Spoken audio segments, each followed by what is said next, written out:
Hi. Today I want to talk to you about my family and our differences and similarities. I have a large family. I have 5 sisters, and we have a lot in common, but we also have things about us that are quite different. One similarity is that we all have blue eyes and we look similar. However, my sisters are very tall and I'm average height. Sometimes in language, we want to express what is different between a person, place, or thing, and what is similar. In addition, we want to have additional information about that person, place, and thing that adds to the content of our sentences. So I'm going to tell you a little more about my family and some contrasting information and similarities. My sister Margaret, who has asthma, doesn't exercise and did not exercise growing up the way I did. We differed in that I did play sports and exercise throughout my life and as a child. Another sister of mine, Mary, who is very enjoyable to be with, loves to read. And she likes to read fiction. In contrast, I like to read nonfiction. We like to read just as much as each other. We enjoy reading. So I want to talk a little bit about comparison and contrast language. There are signal words such as a significant difference, the difference between us, and in contrast, those words signal that that is something is different between people or places or things. And then there is language that compares two things using not as much as or as much as, and I'll give you some further examples in a moment.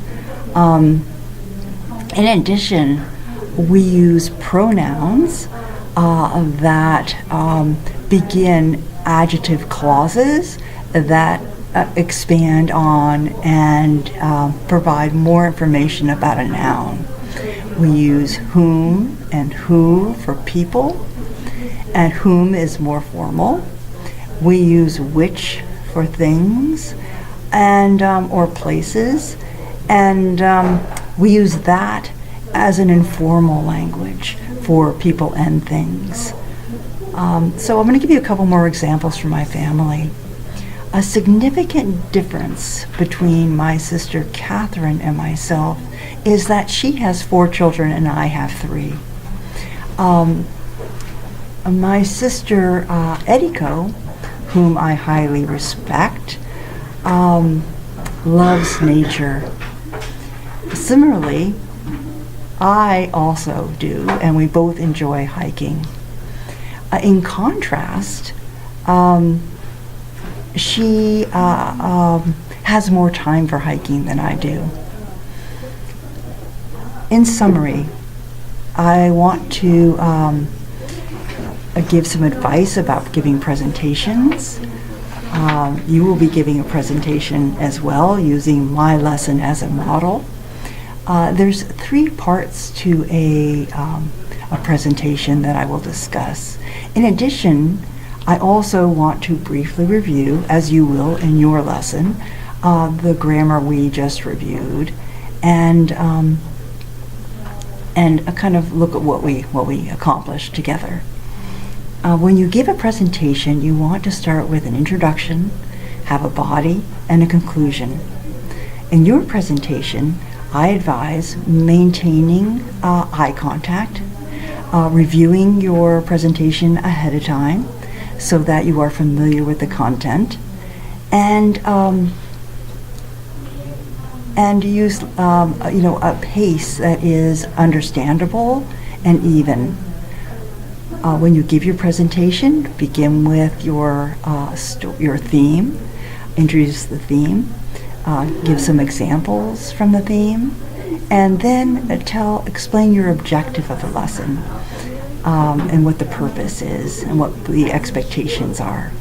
Then you can go ahead and use the language that is the target language in your story about your family, and then present the grammar point. And when you explain the grammar, you're going to want to explain, and this is where I will summarize, how we express contrast using words like in contrast, significant difference, the difference between are some examples. Unlike is another one. And also how we compare two things using as, not as much as, or as much as, and there are other ways we use as. Additionally, introduce pronouns. Explain that we use whom and whom for people. That can be used both, and that is informal. And which would be for things. So thank you. I think you'll do great, and I look forward to watching your presentation.